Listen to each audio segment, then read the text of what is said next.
in the matter between Refilwe and Botswana and Hydrotech Water Solutions, before the Honorable Justice Mosetla as the presiding judge, and with him Honorable Justice Spei and Honorable Justice Moot as the court pleases. Please, Honorable Court, I'm here on behalf of the applicant. My name's for the record, Tobatang, initials NBK. I'm here accompanied by my co-counsel in Tobat Tsimakwane, initials A. My name for the record is Sunny, initials M.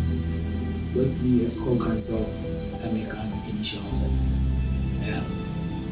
Good afternoon, ladies and gentlemen. I'm Wame Alvin Tafa, and my experience was so overwhelming today.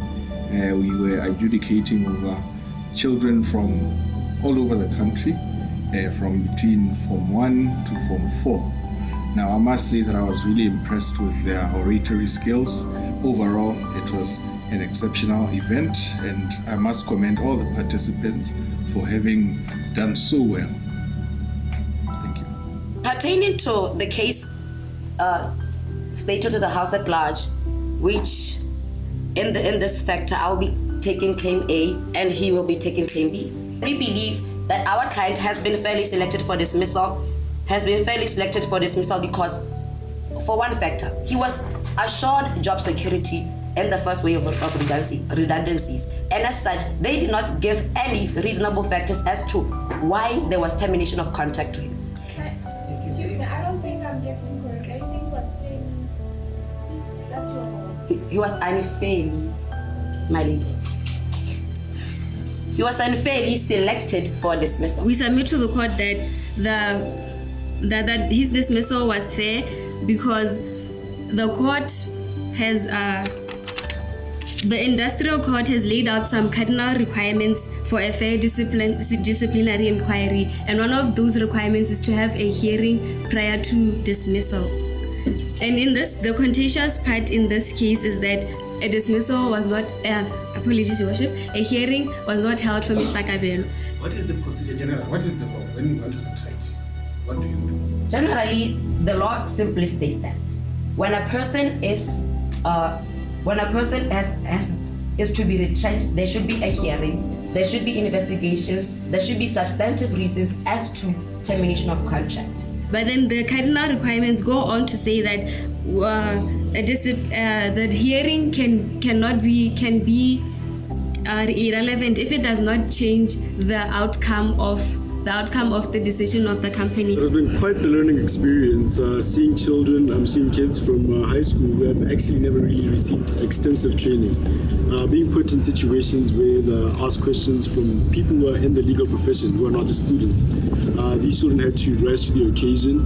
They had to put themselves in the position of actual lawyers, which from my end I was actually quite impressed. Specifically, one thing I have a problem with is that you guys don't tend to read the minds of judges. Sadly, that's what has to. You have to understand where he's trying to get to. He's asking questions. They don't just ask questions for fun. And sometimes they don't ask questions to antagonize you. They ask questions to lead you to a point. Because you're officers of the court, so you and the judge are actually in the same team, trying to arrive at a just point or justified solution. So you need to learn to read his mind, read his chain of thought, and direct your thoughts toward them, so that you don't end up making concessions that totally annihilate your case. That's all. It's been an amazing day, and it's great that they get to benefit from a program that directly benefits their education. It's an extracurricular activity that's unique and is a direct benefit to their education system. It's definitely an experience that they'll never forget. Even when you talk to the students, they're just quite happy, they're excited, they get to see what it's like to be in a courtroom, robes, bailiffs, the works. So it's been amazing. This is a fantastic opportunity. You really need to stop and think when you're being asked a question about the answer that you're going to give and the implication of that answer to your case. You don't just give an answer quickly. And I picked this up from some of you guys. You want to immediately hear something and respond immediately. You don't stop to think about what it is that you're about to say and what it is exactly that was asked by the presiding officer. The Industrial Court of Botswana is now in session in the matter between Refilwe and Botswana and Hydrotech Water Solutions. Case number OAI-COOC0002 of 2019. Before the Honorable Justice Bebele, presiding judge, and with her, Honorable Justice Ramo, Honorable Justice Muzila, Honorable Justice Habib, Honorable Justice Mutibamele, Honorable Justice Museta, and Honorable Justice Jansi van Rensburg. For the record, I'm Mogapi, initials OE, and I appear with my co-counsel Shamba, initials R, and we appear on behalf of the applicant. Pleasing the court, my name is for the record Tshamekang, initial L, and I'm with my co-counsel Setume, initial A, and we confirm our appearance on behalf of the respondent. May it please the court. As the court pleases, I shall begin with my case. Here, what I'm going to be doing is to address the issue on whether David was fairly selected for dismissal. Secondly, whether David was entitled to a remedy of reinstatement and or compensation. And lastly, whether Hydrotech Water Solutions had not made any reasonable efforts in finding David alternative employment. I shall now begin, as the court pleases, with addressing the issue whether David was fairly selected for dismissal or not. Our first point on this is that David was not selected fairly for dismissal, mainly because David was not fairly selected for dismissal, mainly because Hydrotech Water Solutions did not abide to the first in, last out principle. It might not be clear why we are saying this, but I shall clear it out.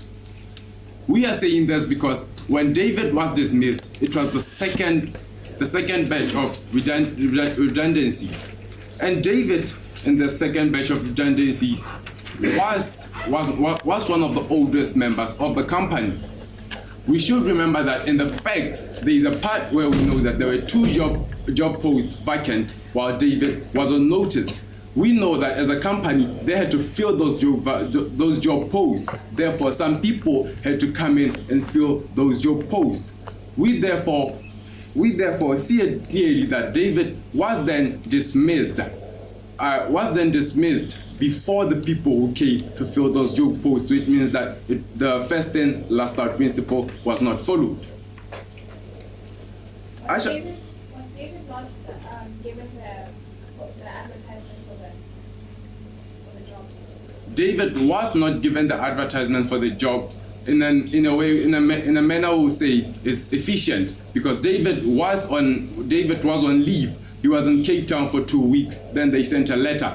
We say the Hydrotech Water Solutions should have made reasonable efforts, like maybe making a call to David to ensure that the message gets to David.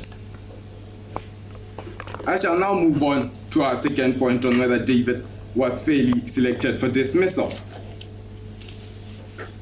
There is also an issue arising here where David had an implied contract with Hydrotech Water Solutions when he was signing the second letter, the letter which confirmed that his salary was being halved.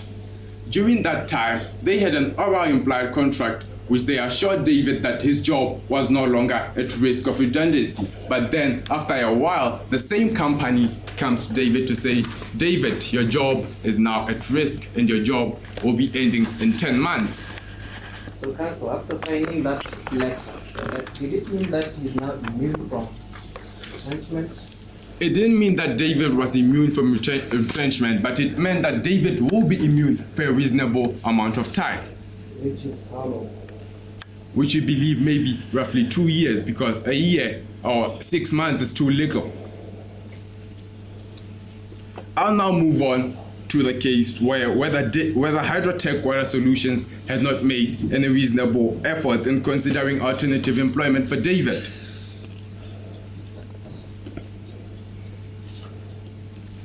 We are saying Hydrotech Water Solutions did not make any reasonable efforts in finding David alternative employment. And why are we saying this? They never even got him one job.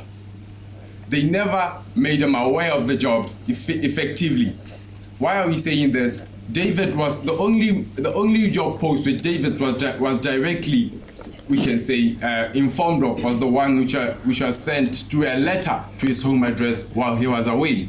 We believe that this is not enough. This is not a reasonable effort, as the matter states. Counsel, David was able to receive the internal newsletter, correct? But he did not apply.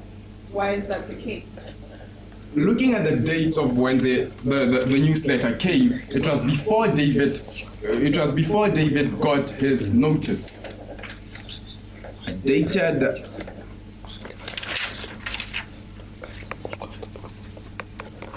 December 2017, December 2016, I mean to say. This was when the newsletter showed a job that has been available as Southern Regional Branch Manager. And we know that David got his notice in March 2017, December 2016, and March 2017. We see the difference. So David didn't know his job was at risk then, so he thought it was secure for him to stay in his position. Before you go in, you talked about alternative employment. Are you saying the company should have run around to find him some employment elsewhere, or you mean a post within the organization? We mean both, but preferably the ones internally, because we know that in Botswana the level of unemployment is high, which means it wouldn't be easy for them to find a job out there. They should have offered them the jobs they had internally, which were available indeed. I'll now move on to supporting this, what I just stated, to say that why didn't Hydrotech Water Solutions then make a meeting with David when alternative employment was available, like they did with him in the first time when they were informing him about the reduction in his salary? Why didn't they make a meeting with him to discuss this issue? Now, moving on to our other issue of whether David was entitled to a remedy of a reinstatement and or compensation. Counsel, is it necessary? Sorry, is it necessary for the employer to meet with David and consult with him on whether they are going to retain him? It wasn't a basic necessity, but here it was necessary because David was an employee for the company for a long time. He had his heart in the company, and that the company had promised him that his job will be safe. Therefore, we find it fit for them to make some effort in making sure that he indeed has a job safely, like they had promised him. But Mr. Mogapi, he promised that his job would be secure forever. Or it was that at the time of him signing, he was not at risk at the time of signing the deed, and not that indefinitely he would be secured in the job. Exactly. Like I stated before, I was saying it meant that his job will be immune from redundancy for a reasonable amount of time. Yes, where do you go when you get that kind of reasonable amount of time? We say a reasonable amount of time because you can, a person, you can't just go to someone, make a promise, and then break it within a short period of time. Therefore, here we're talking about risk a 50-50 way, which meant that his job will be immune from redundancy, will be immune from risk of redundancy for some time. Therefore, we mean that they should have had some time, more time, not a short time which they gave to David. 10 months. 10 months. He had 10 months in the post. But proceed, Counsel. The 10 months was a notice, not the period between when David was assured that his job will be immune. But Counsel, wouldn't you say that the economic situation changed such that HWS had to fall back on their promise. They might not have wanted to do it out of ethical reasons, but because economic situation was grim, they had no choice. Wouldn't this be a reasonable course of action then? This is exactly why we are here. They had to dismiss David because now the demand had fallen. But then, which is why we are saying they should have made some effort in finding him alternative employment. And also looking at the fact that the company was still seeking for more people. The company was cutting their workforce, but at the same time advertising other jobs. Those jobs where David was suitable for filling them. Therefore, we say that the company did not do right there because they dismissed David and also didn't invite him for the posts which are available, which he was fit for. Thank you, my lord. I shall now move on to whether David was entitled to a remedy of reinstatement and or compensation. David is entitled to a remedy of compensation mainly because Hydrotech Water Solutions had breached the implied contract they had with him. The implied contract where they assured him his job was safe, was no longer at risk of redundancy. Therefore, we are saying in breaching that implied contract they had with him, David has to be compensated or reinstated. We are also looking at the fact that the company had some job posts that David could fill, but then did not recommend him. We did not recommend him to go to get to the job post, which means that he deserved reinstatement on those posts. If we were to find that he was compensated, for how much or how long would you ask the compensation be for? We will ask the compensation to be for the coming 5 years in which David will retire, mainly because as a grown man who's 60 years old, we do not expect David to find any employment easily in this country, which even the youth are failing to find jobs. Therefore, how do we expect an old man who's 60 years old to find employment there? Which is why we believe it should be up to the age of 65 when he retires. Thank you, Councillor. Now to my prayers.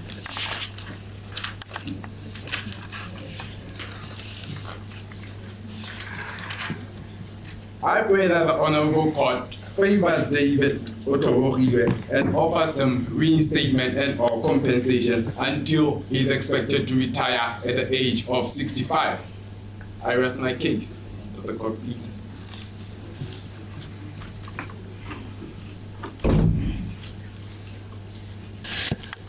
Pleasing the Honorable Court, I am co-counsel of Mogapi OE and I go by the names of Shamba, initials R. Now, I am on the second applicant's case known as Kabelo Butsogo, who was also employed by Hydrotech Water Solutions. Now, Hydrotech hired Kabelo Butsogo in the year 2007. But during the years of 2014 to 2017, Kabelo's health began to deteriorate.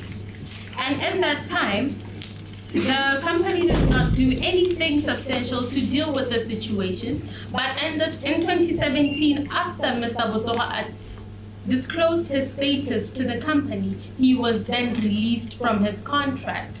Now, Hydrotech Solutions says they based this on the fact that he was unproductive. But how isn't it a coincidence, Your Lordship, that they based this after he had disclosed his HIV status? We are also saying this because we believe that he was under the case that whether Kabelo's dismissal was substantively and procedurally unfair. We believe that it was procedurally unfair in the sense that he was not even given a disciplinary hearing or even warning letters or even a warning. Is there requirements for that? Yes, ma'am, under the Article 4 of the International Labour Convention. And it did not indicate that what Hydrotech Solution was displeased with this, because if they were displeased with his performance, they would have made any substantial procedure to actually identify what was the problem of Mr. Kabelo Butsogo. Are you aware of paragraph 10 of his contract of employment? Yes, Your Honor, I am. Please speak to it. It states that Kabelo can be dismissed from his contract if they are not, this contract will terminate if for any reason the employer or its client is dissatisfied with its employee's performance. Applied to what has happened to others. Your Honor, I would apply it to Kabelo if the circumstances were different. But it is a coincidence that they dismissed him after he disclosed his HIV status, which might we base it on the fact that this may have been discriminatory to my client. Ms. Shamba, let's forget for now what this it could be. Let's address whether the employer could terminate in terms of the code. Yes, Your Honor. Let's forget for now the coincidence, if it is or it is not, but on what my sister has said, on the contract, on cross-temporary. Your Honor, yes. If they were dissatisfied with his performance, as they claim, then why, starting from the year 2014 to 2016, did they not dismiss him then? Because his performance was still not satisfactory at that level. And are they not entitled to dismiss him at the time of their own choosing then? Thank you. I mean, the first year of his illness, second year, can they choose? Hydrotech must have lost money in those 1 or 2 years, Your Lordship. So if they were losing money and they saw that he was unproductive, why keep him for a period of 3 years when they could lose more money? This substantially shows us, Your Lordship, that they did not actually consider that they were losing money, but closely after the fact that he disclosed his HIV status, he was released from his contract. This is both on grounds suspicious. Why not release him before? You must punish the employer for being so compassionate for 3 years. You're not punishing him, but he lost reasonable money in that time, I'm sure. I mean, Hydrotech is a company with over so many branches and 350 employees, but why not let one go and hire another one in their presence? They didn't want to do that at that time. They were patient with him for 3 years. Is it not something to commend? Yes, I commend them for that. They were patient for 3 years. But Your Honor, don't you find it suspicious that they actually fired him after he disclosed his HIV status? Is what you are saying effectively that the real reason why they dismissed him is because of his HIV status? Hydrotech has stated that they released him from his contract because of his poor performance, but we see now that they had 3 years to actually deal with Kabelo Botsogo's poor performance, but they did not deal with it. But after him disclosing his status, was he then released from his contract based on the fact that he was doing poor performance? Why then, after 3 years, and not in the first or second year while they were losing a reasonable amount of money? Did they not try by asking him to go for medicals, which he refused? They asked him, Your Lordship, they asked him to go for trials. But even after that, he did do what was right and disclosed his HIV status, or what was bothering him at that time, that this is my condition that you want to know about, that's why you want me to go to a medical doctor. Please proceed. Thank you. And on another, the other is whether Kabelo was entitled to a remedy of reinstatement and or compensation. Kabelo believed that he was entitled to awarded 24 months compensation in lieu of reinstatement. And now we are seeing that this 24 months is reasonable, and the fact that Kabelo has been with Mr. Botsogo has been with the company for 10 years and is one of its experienced employees. And even though his performance was not satisfactory in the last 3 years, he is still one of the experienced employees. And he is also, and this, after they fire him, Your Lordship, if I may pose this, what do they expect him? Yes, they gave him money for his month and his severance benefits, but they should be actually trying to support him in all of this and showing that, yes, we understand the fact that you are HIV positive and this is how we will support you as a company, not after learning his status and then firing him or letting him go.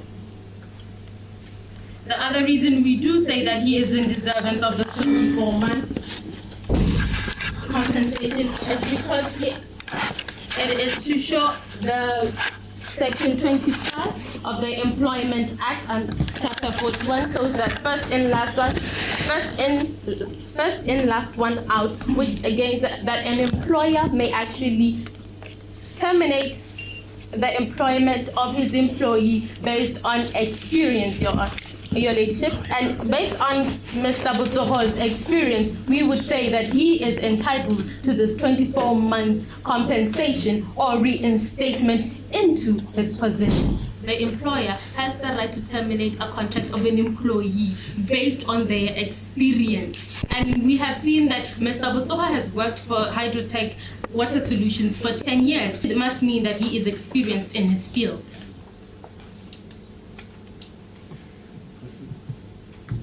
Is this an absolute rule, Council? First in, first out, or last out? Is this an absolute rule that must always be followed, or there are situations in which a company may derogate from it? I believe in certain situations, yes, it is supposed to be applied because these are people that have worked. This is a person that has worked for this company for 10 years. That means that he's been with it maybe since it has started or through thick and thin and its financial solutions, as we have seen that it has also laid down Mr. David Otoboki. So you're saying that HWS as a company had no basis to derogate from this rule? I don't see any. So there are no exceptions. I think that's what my brother is asking. I don't see the exception, my ladyship, because are there no exceptions to that rule? There are exceptions to the rule, your ladyship. And you believe this case was not one of those exceptions? I believe not. Our prayers as the applicants is that Mr. Kabelo Botsogo be compensated for 24 months salary or be reinstated to his position. I shall rest my case.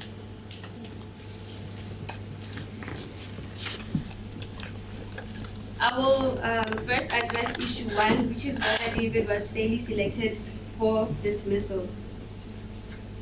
As the respondent, we submit to the court that David's dismissal was on the basis of redundancy, which means that the company, which is Hydrotech Water Solutions, was undergoing some economic challenges at the time, and hence they decided that they will reduce the number of employees so as to work towards solving this problem of the economic challenges that they were facing at the time. Which is why we submit to the court Section 25 of the Employment Act, which is on the which stipulates the criterion that have to be met with dismissal on the basis of redundancy. Now, the first requirement of Section 25 stipulates that, and I'll read it as this: when employer terminates contract of employment for the purpose of reducing the size of his workforce, he shall do so in respect of each category of employee wherever reasonably practicable in accordance with the principle commonly known as first in, last out. And the second criteria is that provided that in doing so, the employer shall take into account the need for the efficient operation of the undertaking in question and the ability, experience, skill, and occupational qualifications of each employee concerned. We submit to the court that David's dismissal was based on these criteria because on the issue of considering his work experience, firstly, in the first wave of redundancies, the employers offered it was agreed between David and the employer that he receive a reduced salary so as to be declared no longer at risk of redundancy in the first instance. And then in the second instance, unfortunately, they were not able to save his job, which is when he was then serving his notice period prior to the official termination of his contract, which shows that the company did understand David's experience, or rather his value to the company, which is why they had tried and they saved his job in the first wave of redundancies, and when in the second wave they failed to do that, they exhausted means to look for alternative or make efforts to look for alternative employment for David within the company, which unfortunately proved to also be futile. If I may ask you, Counsel. Yes, Lord. It was Mr. Mogapi's contention that by signing the first letter, the company undertook not to terminate the applicant's contract for a reasonable time. What is your take on that? Your Lordship, we submit to the court that reasonable period of time is open to interpretation because the statement, the facts that are before us do not really explicitly say reasonable period being maybe a year or being 6 months. It doesn't really explicitly say what period that is. But here, my learned colleague here has already submitted to the court that it was for a period of 10 months, which we as the respondent submit to the court to be a reasonable period of time, considering the economic challenges that the company was facing, as they had tried to maintain, to let him keep his job in the first wave of redundancies, but because of the problems that they were facing that kept perpetuating, they had to then make a second wave of redundancies, or rather have a second reduction, a second retrenchment of its employees. Proceed. Thank you for your question. The Employment Act on Section 25, it further stipulates that the employer must be given the employer must give written notice to every employee that is likely to have their contracts terminated. And with that, Mr. David received his notice of dismissal in March 2017, but the official termination of his contract was in December 2017, and we submit to the court that that is a reasonable period of time for notice as per the the Employment Act stipulates.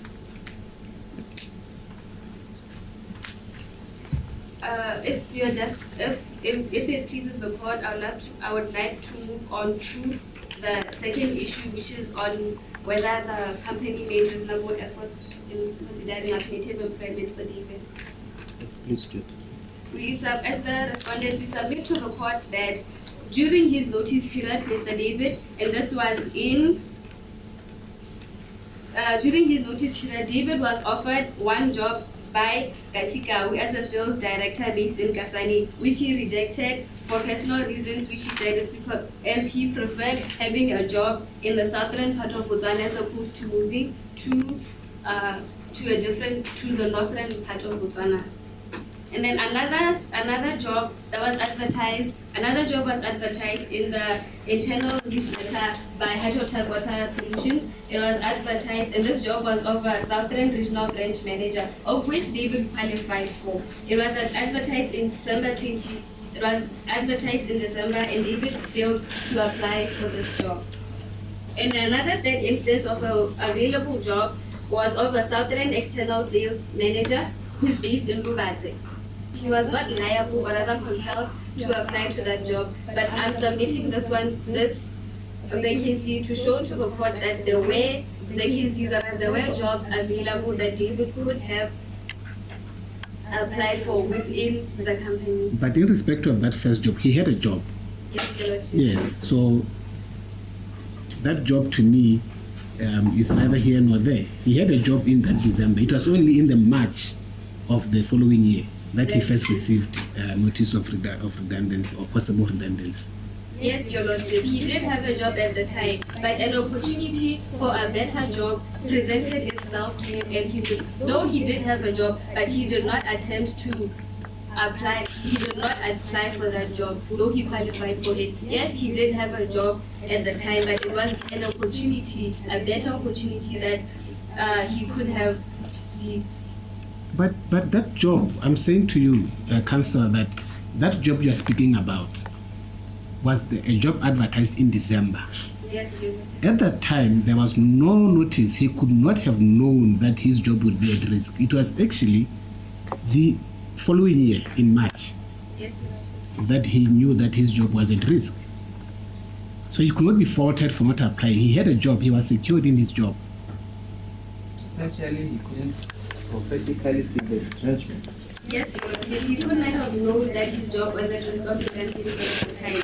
But we're just submitting this case to show that there was a vacancy that was available. We're not saying it's his fault that he didn't apply. That's why he was retrenched. We're just pointing out to the court that there have been some vacancies available. It then makes it contradictory that there was a retrenchment when jobs are being advertised on the other side. Then the reason for retrenching him doesn't hold any water. Your Justice, the reason for retrenchment was because the company had to let go of some of its members due to the economic downturn. What we submit to the court is that when a company is faced with an economic crisis, there are some decisions that can be made to maybe invest in one aspect or other in one department of that particular company or institution as opposed to another department. And it was in that regard, they may choose to retrench some employees in for virtue of making an example, I'll say Department A and Department B. They may choose to retrench people in Department B and then get more people in Department A because it is a more profitable department, or rather it will help to save the company from those economic in that economic turmoil. Counsel, would it not have assisted your client if the job that was available would have been easily availed to Mr. David? Because it was available, yet his job was at risk. And he didn't know at the time, but you knew. Your client knew. Apologies, Your Worship, but I do not see in my plan where it says in December 2016 the employer was already planning to retrench Mr. David. Your Lordship, please. Clearly, they were going through some economic problems that they were aware of. Yes, Your Lordship. So my question is, if there were jobs that were available that anyone could have seized, why were they not placed to him at their disposal?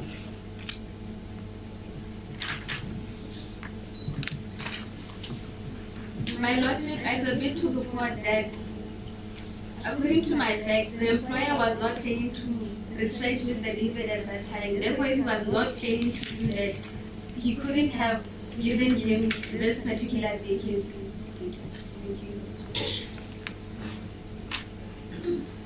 Continuing with my second, if it pleases the court, I would like to, in the interest of time, I'd like to go to the last issue before my time elapses, which is whether David is entitled to a remedy or reinstatement and or compensation. We submit to the court that David's dismissal was fair, and because it was fair, there is no need for the court to reinstate him because he was relieved of his duties in a lawful manner. Perhaps if his dismissal was unfair, then we submit to the court that he would be entitled to such remedies. But by virtue of him being dismissed lawfully, or rather no wrong being done to him, there's no need for a corrective remedy of reinstatement and or compensation. We submit to the court that according to Section 19 of the Employment Act, which stipulates that, I'll just paraphrase in the interest of time, which just stipulates that when an employee is to be retrenched, he has to be paid the sum of money he would have occupied prior to the official termination of his contract. And according to the facts, it is said that David was paid up to that point where in December, when his contract was officially or formally terminated. And therefore, we submit that the issue of compensation is not a remedy that David is entitled to. With that said, they want 24 months. What do you say? If we find that he is entitled to compensation, they are saying 24 months. What are you saying to us? Saying 5 years, sorry. Yes, they are saying 5 years. Yes, up until retirement. Yes. They said that 5 years, which is the time period until he retires. What we submit to the court is that in that instance where he is entitled to that compensation, we submit to the court that 5 years may be a drastic measure, the 5-year period may be a drastic measure, maybe a year or two, considering that David is a very experienced worker who, as I've already mentioned, 3 job vacancies have been available that he qualifies for. I'm only bringing up these vacancies to show that he's a very skilled and experienced person who qualifies for so many different types of jobs. Even at his age, we submit to the court that he is likely to get employment before that 5-year period of compensation elapses. But it's very close to retirement. He's So close even if he has experience and the expertise, but who's going to hire somebody that's about to retire very soon? Yeah, he's 60 years old, isn't he? I submit to the court that even though he's close to his year of retirement, 65, most companies will still hire him because of his expertise, in the sense that although he will be leaving his job soon, in that period, say 5 years, or to make an example, he will have time to be working with other people, imparting and his skills and knowledge onto other people who will be able to hit on the job once he has retired. But if he's more experienced, he obviously wants more money. Why would other companies want to hire people who want more money when they just get youthful people?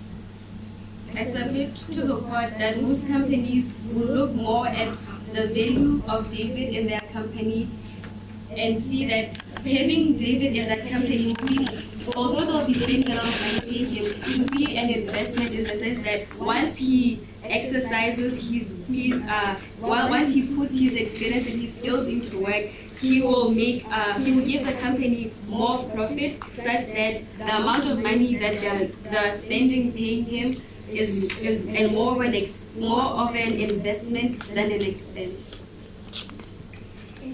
If there are no questions, I would like to take my seat. May you please the court.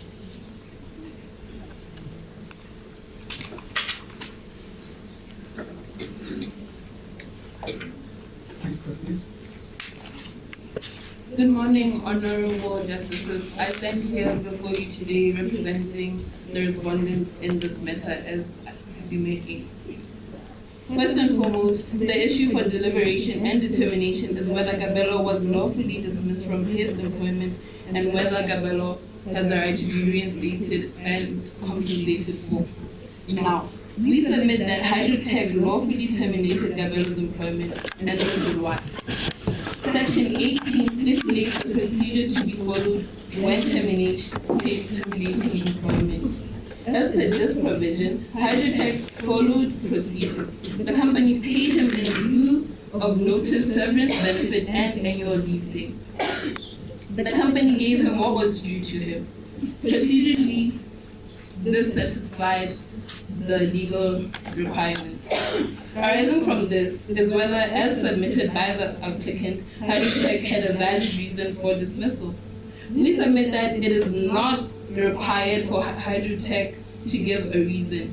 This is given in the Putaho versus Buckley's case, which denoted that for as long as procedure is followed, termination is therefore lawful and there is no need for a reason. Counsel, is that authority relevant in the forum that you're in? We submit that it is relevant as the High Court and Industrial Court are at concurrent jurisdiction. So we ask for this court to be persuaded by that.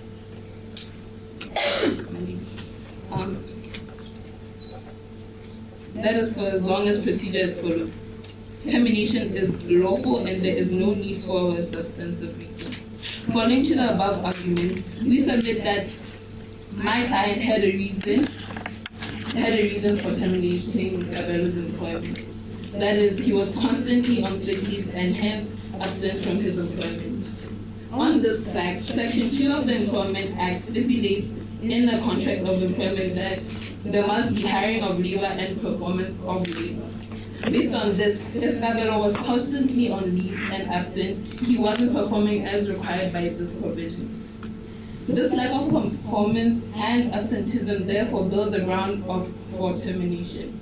It would be unjust and unfair for my client to continue paying Kabelo if he wasn't rendering his services to the company.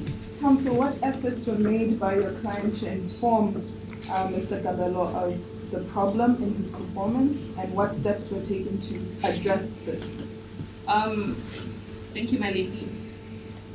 My client offered a medical exam, which Kabelo refused, and he does have the right to refuse that exam since it is not mandatory. But this was, my client offered this medical exam as an effort to help Kabelo and see what was wrong with him and in which ways they could help. And since he refused, there was no way the company would know his level of fitness for him to do his job. Counsel, there's an allegation that has been made by Counsel Shamba that it's very suspicious that you checked him out of work after you discovered his status. Yet you were aware of his poor performance before that. What is your comment on that?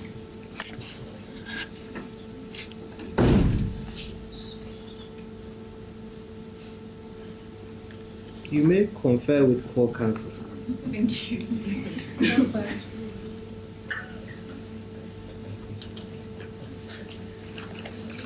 This termination was long overdue, and this was due to the compassion of my client. It was only a coincidence that it was only an unfortunate coincidence that it was the day after his disclosure. It's curious that the compassion of your client was exercised after or in 2017, whereas this absenteeism is between 2014 and 2017. Why did it take so long for compassion to kick in? Thank you, Eddie.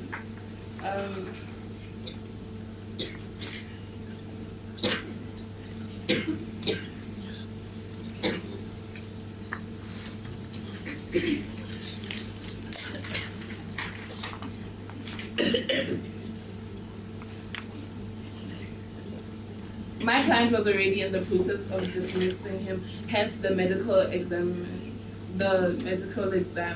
was provided for Kabelo. They were already decided to dismiss him. They were in the process of seeing whether he was fit or unfit for work. Is that something that facts? No, it is not my lead.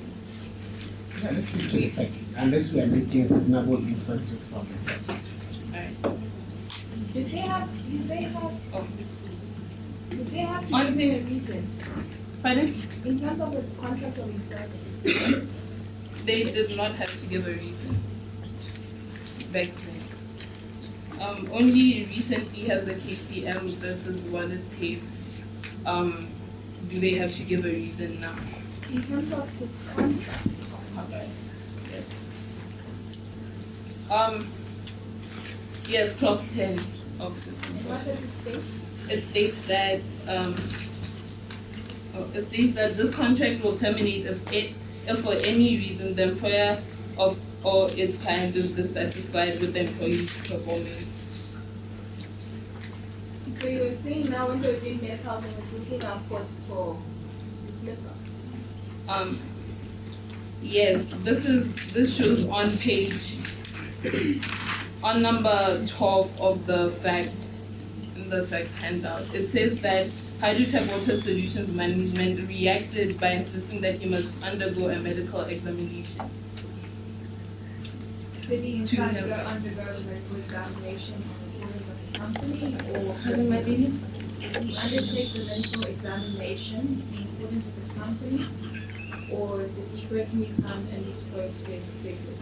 He personally came and disclosed his status. So he did not undergo a company examination to the medical examiner? Yes, because he denied it. Counsel, not to derail you or anything. But the allegation that it's very suspicious is, would you not say that by asking him to go and do medicals in order to prove that he's unfit for work would be some kind of stereotype that the company had? No, or they already knew that there was something wrong with him? Would it have made a difference, actually the question, would it have made a difference if he was not HIV positive? It wouldn't have made a difference because for the past few years he had been sick on sick leave, and only now was the company wanted to take action to his sick leave, to his freaking sick leave. So if it was any other case, because he disclosed his HIV status after the company offered the medical exam, it would still be the same. So if you are HIV positive, you shouldn't be No, that is not what I'm saying, my lady. I am saying that he disclosed his HIV status after, and whether he's HIV positive or not, because he's so frequently on sick leave, it proves that his condition is serious. And since he refused the medical exam, we have no way of determining whether he is fit or unfit or works. But then the only evidence we have is that he's constantly sick. So we have reason to believe that it is serious and that he is unfit for work. Counsel? Yes. Your contract of employment says you may terminate a contract for any reason. And your argument is that any reason would have been that he was constantly absent from work, right? So what is the purpose of asking him to undergo the medical test? I know he eventually confessed, but what was the purpose of asking him if you had the discretion to say, you've not been coming to work, thanks, bye? We were worried about our long-term, the company was worried about their long-term employee, so they wanted to know exactly they wanted to see what was wrong with him. Thank you. Furthermore, yes, we did. My client gave Gabello sick leave, but it was so frequent that it would appear to any reasonable man that Gabello was unfit for work. His constant sick leave proved his unfitness for work, and on these grounds, my client had a just cause for termination. It was a lawful termination. Lastly, Gabello praised for reinstatement, and since Gabello refused to take the exam, we have no way of knowing if he is fit or unfit for work. So we cannot, my client cannot reinstate Gabello. And on the compensation? We submit that we cannot pay compensation because the termination was done lawfully. Thank you, Counsel. Thank you. Okay. Respondents on behalf of Hydrotech have stated that David was experienced and that he was old. But then in his experience, they did not actually consider the fact that they had two roles that were actually suited for his experience. Like they did the first time when they called him over to reduce his salary, they did not make the same efforts to actually make him notice the jobs that were available in their company. For example, we have the fact that David was released in December 2017, but it shows that both these jobs, one of these jobs was posted in April 2017 after David was notified of his failing demand of his job, that he was at risk of redundancy in February 2017. Now, Hydrotech did not make any futile suggestions. They knew where David was because he was a part of their company at that time. Because it says that he was released his contract was terminated at the end of December 2017, something which they have overlooked and did not actually make David aware of that. Since he was on a trip on Cape Town, they did not make any futile measures to make sure that David knew of the job opportunity at hand. They said that they were letting go of their employees because of economic reasons. Yet, in these economical reasons, they gave 2 job opportunities, especially one that was actually notified after David was notified of risk of redundancy, and they did not actually try to do something that could have at least made an interview for him or given him an extension on the job opportunity that was advertised in the Miri newspaper. I'm gonna start with Mogapi. One of the greatest marks of a good lawyer is knowing your case. So we were very happy that you knew your case very well, and you are very well composed. So I'm very happy with that. The only thing with caution is, as a lawyer, you always have to give authority. So when you give your case, you have to say the authority is this, right? So that's the only thing. And then Shamba, it'll be the same thing as well. And we all agreed that you are very resilient, and we were very happy that you managed to, even though you didn't say this when you began your case, when we made comments in their case, you managed to incorporate them in your response. So we're very happy that you were listening and you decided that this is a great thing for me to say, and you mentioned it. So we're very happy with that. And the fact that, and I don't know if this was like something you just read or what, that you mentioned section 18, subsection 5, which you had not mentioned, and I believe probably was not mentioned throughout the day. So we're very happy with that. The only thing with caution is when you're asked a question, answer it. You were asked the question on whether an employee has an obligation to disclose their status, and you didn't answer immediately, but you then had that point afterwards. So some judges may not take kindly to that, but we just encourage you to, if you are asked the question, answer it and then go back to your case. Thank you. Tshamekang, we were happy with your composure. We think that you are calm, you are very collected, and that is something to commend. Most people think that being a lawyer or presenting a case before the court, you must be very aggressive. That may assist, but sometimes, as someone was saying when we were discussing, even softness can be a strength. So we are happy with that. But in future, you may want to be more articulate. We were also happy with the fact that you demonstrated a grasp of the facts. You demonstrated a good knowledge of the law. Very commendable for someone your age, someone who's not studying law, and we were very happy with that. But there's always room to improve, especially to try to be more, to articulate more. And then your colleague Setume as well.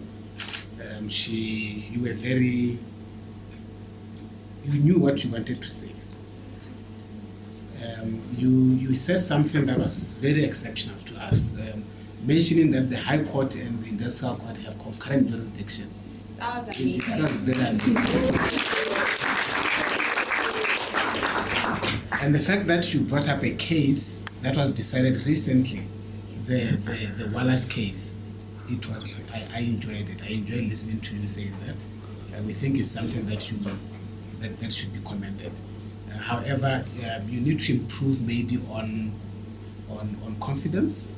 You need to improve on being sure of what you are saying. I didn't get that from you. But all in all, it was a good presentation. Thank you. Just to give a last note as the judge president, I would just like to say to Mogapi, you're very articulate, you're very eloquent. I'm very proud of you, especially that you are the only male within.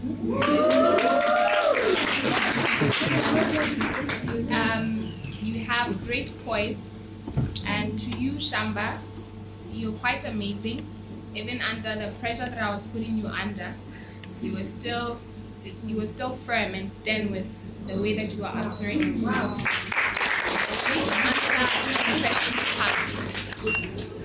And then to you, Setume, I believe you're very smart, you're very intelligent, and you need to work more just on your confidence. Like, it was not wrong for you to speak to your co-counsel. You are actually advised to do that so that you can represent your client well. And then to you, Ms. Tshamekang, you stick to your facts. There was a point I was trying to take you away from your facts, but you still stuck to them and told me that, I'm sorry, ma'am, that's not in the facts that have been given to me. But I just need you to believe more in yourself, because you're very intelligent and you guys know more than we even did when we were doing our Moot at the university. I feel like you guys are really, you're ready to be in the learned profession. So you should understand that when you go from here, you're going to represent the country and you're going to meet tougher people out there who've been maybe coached more than you, been practicing more than you, who do this all the time. So you need to be very strong and know that you're representing us. We're not doing this to put you down. We're not doing this to try and give marks for free. No, we're doing this because we want the best to represent our country. And this is the reason we've come to this decision.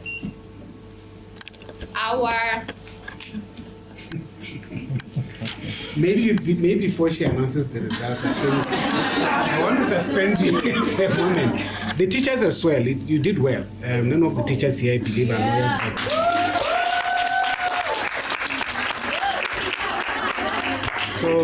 So we commend you for the great coaching. Yes. We're very thankful for you. So we have a little twist to how the scoring has gone. Should I start with the winner or I'll start with the winner? Yes. Okay. Number 4.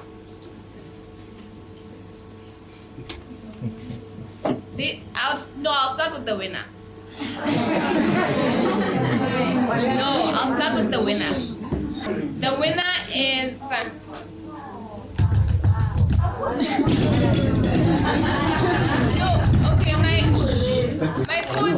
my co-judges are not agreeing with what I want to do. Yes. So our number 3 is Miss Setume.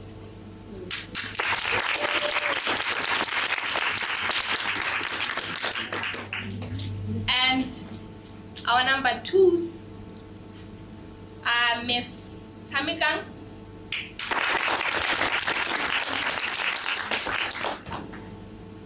and remember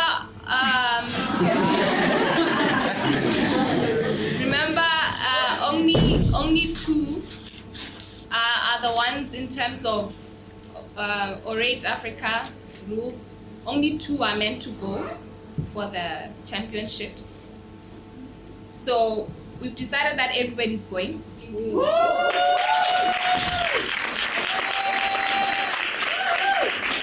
The 4 of you make a great team together. So that's why we've decided that as the judges here, we're going to sponsor the 2 to go and represent and be together with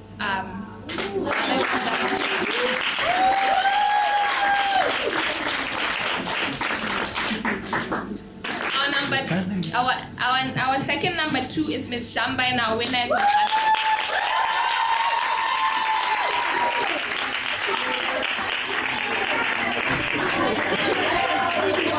That was a very epic final. And then each and every one of you, we applaud you for your spectacular speeches and the preliminary rounds. We are very glad that we came to pay attention to you guys. My name is Setlalekgosi and I welcome you to the 2019 Orate Africa Moot Competitions Award Ceremony.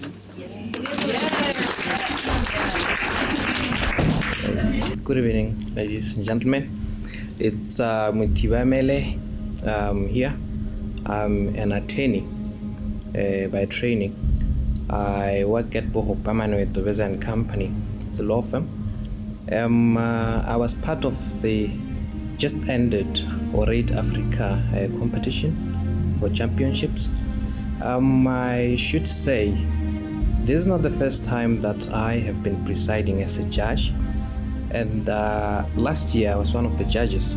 And I should say the difference between last year and today in terms of the organization of the event and the preparations, they were quite good. I think they did take stock of what happened last year, and then I did of course improve it in terms of the quality of the arguments and by the students. It was quite good. This time around, we as the judges, I presided at the final round of the competitions. Yes. So I was presiding at the finals, and the quality of the arguments gave us a headache as the judges when we had to choose those who triumphed. Of course, we got the first position, but then we had a tie for the second position. So I think quality-wise, they really prepared themselves very well. Confidence, it was very good as well. I'm quite impressed about what happened, and the overall experience of this Orate Africa for this year was quite something to write home about. So on the first level of awarding, we're going to have Justice Hato Makiwa from Risco Attorneys to award our top 5 best orders in junior schools. Position 1, we have Makala Mabedi, Junior School, Crystal Ndebele.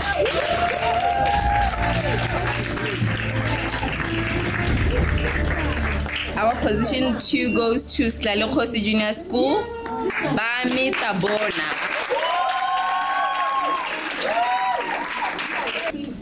Position 3 goes to Safari Junior School, Kosi Lekheko.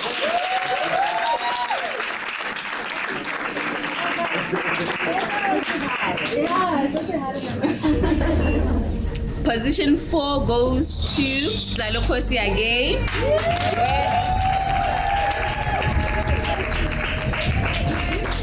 Wedu Mudala.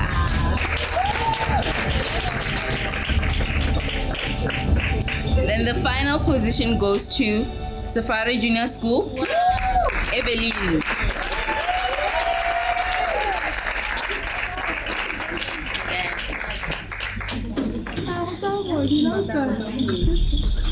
Because our top 4 orders have been just announced and not awarded.